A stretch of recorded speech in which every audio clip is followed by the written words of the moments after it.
So, today we're talking about something that's been on a lot of minds lately: how to deal with life's big questions and challenges, like finding purpose, managing karma, and what role grand nature plays in our lives. Yes, exactly. I've been thinking a lot about this, especially after hearing someone express concern about their daughter not being married yet, despite landing a great job. It's funny how people often feel pressure about timing in life, right? Absolutely. It's like we forget that the universe has its own rhythm and things happen when they're meant to. But when it comes to relationships, people often feel like they have some control over when things happen. Right, and I think that's where grand nature comes in. It's about realizing that we can't force things, like finding a partner or even achieving success on our own terms. Grand nature, or Jungbub as it's called, is all about letting go of that control. Exactly. It's about understanding that your life is part of a bigger plan, and sometimes you need to step back and trust that things will unfold in the right way. In the case of the daughter, her success with that competitive exam shows she's on the right path, but marriage or relationships aren't for us to push. That's so true. And we shouldn't forget that the real focus should be on our own growth and what meaningful work we can contribute to the world. It's not just about what's happening in our personal lives, but about our place in the larger picture.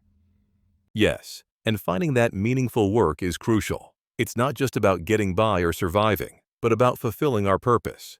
It could be something small, something that fits our environment right now, but that's the foundation for the bigger steps ahead. I like how you put that.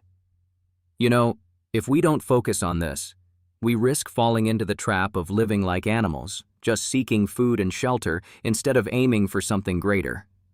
Absolutely. The difference between a person who lives just to survive and someone who evolves to contribute to society is huge. And in doing so, you eliminate karma and create a life that's not only fulfilling, but also meaningful. Karma elimination. Now that's an interesting point. So it's not just about having the best things in life, having a big house, a successful career. It's about using those things to do high-quality work. The more energy and capacity you have, the bigger the task you're meant to handle. Right. It's like the universe gives you resources and opportunities based on your capacity for growth and your potential to do meaningful work. The idea is, if you've been given these things, it's because you're meant to use them to help others, not just to hold on to them for your own benefit. And when we don't fulfill our duty, when we just take without giving back, that's when we run into problems. We might start losing what we've gained, and worse, those around us could face difficulties, like what happened to the daughter's family. Yes, that's exactly the danger. Greed, holding on too tightly to what we have, can cause us to lose everything.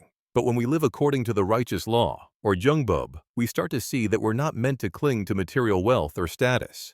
It's about using what we have to make a real difference. And that's the real key, isn't it? It's not about being smarter or wealthier than others, but about recognizing that if you have more, it's your responsibility to do more with it. That's how karma gets eliminated. Exactly. So when things feel tough or out of balance, we should reflect on this. Maybe we're being tested to see if we're really living up to our potential and whether we're truly using our resources for the greater good. It's fascinating, really, how the universe works in mysterious ways. It's not just about what we think we deserve or want, but what we're meant to contribute to the bigger picture. When we get that right, everything falls into place. That's the beauty of it. Life's challenges and successes aren't random. They're all part of the grand nature's design. When we align ourselves with it, we'll find fulfillment, not just in our personal lives, but in our work and contributions to society. And I think that's a great takeaway for today. Let's not get caught up in the chase for things.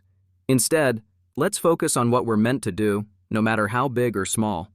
As long as it's meaningful work, it's all part of the journey. I couldn't agree more. And with that, I think we've covered a lot today. It's always a good reminder that we are part of something much larger than ourselves. Absolutely. Thanks for this great conversation. Let's keep pondering these deeper questions and work towards making our world a better place, one step at a time. Sounds perfect. Until next time.